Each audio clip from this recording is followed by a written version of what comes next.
এরা দেখ, আজকে আমরা ত্রিভুজের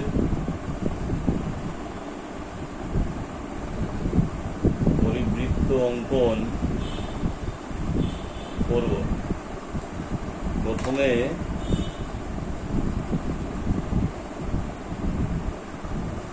আমরা কি করছি, 5 সেমি, 6 সেমি ও 7 সেমি বাহুর মাপের নিয়ে একটা ত্রিভুজ অঙ্কন করব।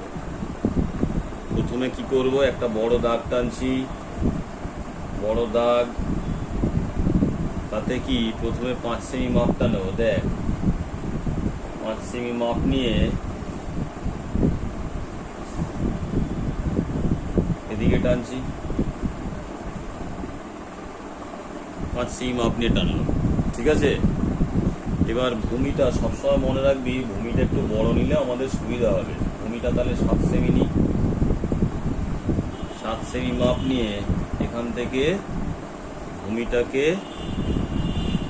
এই নিলাম, এদিকটার নাম দিচ্ছি বি, এদিকটার নাম দিচ্ছি সি, আর এই সি থেকে 6 সেমি মাপ নিয়ে আমরা কি করব, 6 সেমি মাপ নিয়ে সি থেকে 6 সেমি মাপ নিয়ে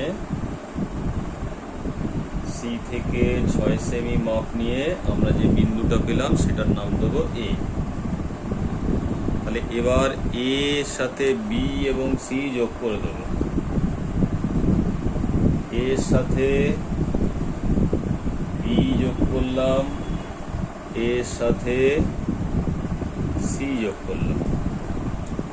ঠিক আছে, এর সাথে বি এবং সি এটা যোগ করলে পরে আমরা পাবো ত্রিভুজ এবিসি।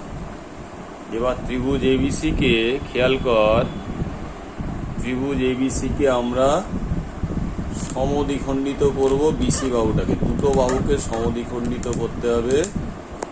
দেখা যাচ্ছে তো সবার, সবাই দেখতে পাচ্ছিস তো বাবা? দুটো বাহু, একটা হচ্ছে বিসি বাহুকে, দেখ ভূমিটা এইদিকে একবার টানলাম আর এইদিকে একবার টানলাম। ঠিক আছে, যে কোনো মাপ নিয়ে, এটা যে কোনো মাপ নিয়ে এদিকে একবার আর এদিকে একবার। ঠিক আছে, সেই একই মাপ নিয়ে এইদিকে একবার আর এইদিকে একবার। এই দুটোকে মনে রাখবি, এই রেখা দুটো ছেদবিন্দু কিন্তু এইটা, ওপরেরটা নয়, এই নিচেরটা।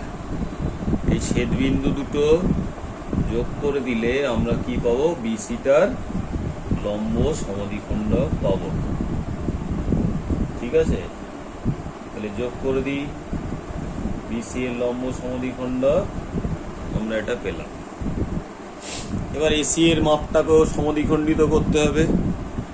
এসিটাকে কিভাবে, অন্য একটা যে কোনো মাপ নিয়ে এসির থেকে অর্ধেকের থেকে বড় এদিকে নিচ্ছি, এদিকে একটা আর এদিকে একটা।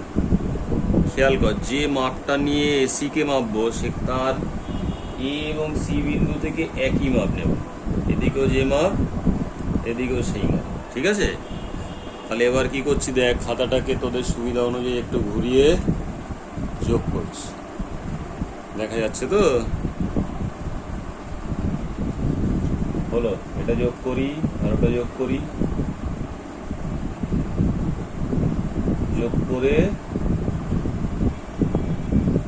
কি পাচ্ছি, দেখ আমরা পাচ্ছি একটা ত্রিভুজ এবিসির ভেতর একটা বিন্দু পাচ্ছি। সেই বিন্দুটা হচ্ছে যে বৃত্তটা আমরা অঙ্কন করব, অর্থাৎ যাকে কিনা আমরা পরিবৃত্ত বলছি, যে পরিবৃত্তটা অঙ্কন করব তার কেন্দ্র। তাহলে কেন্দ্র থেকে এ, এটা বি, এটা সি। দেখ, কেন্দ্র থেকে এ, সি এবং বি তিনটারই মাপ সমান, এই পরিবৃত্তটা অঙ্কন করলাম।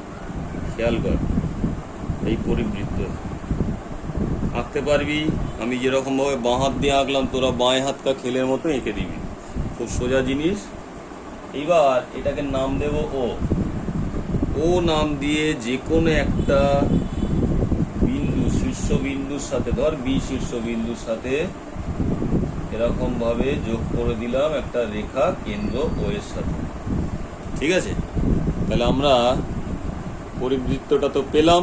তার সঙ্গে একটা লেখা লিখতে হবে। সেই লেখাটা কি না, লেখাটা হচ্ছে ত্রিভুজ এবিসি এর পরিবৃত্ত অঙ্কন করা হলো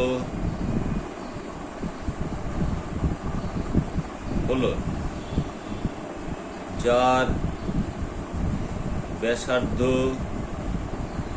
একটা নাম দেবো, ব্যাসার্ধ হচ্ছে ওবি। এবার ওবি এর মাপটা লিখতে হবে, দেখ ভালো করে।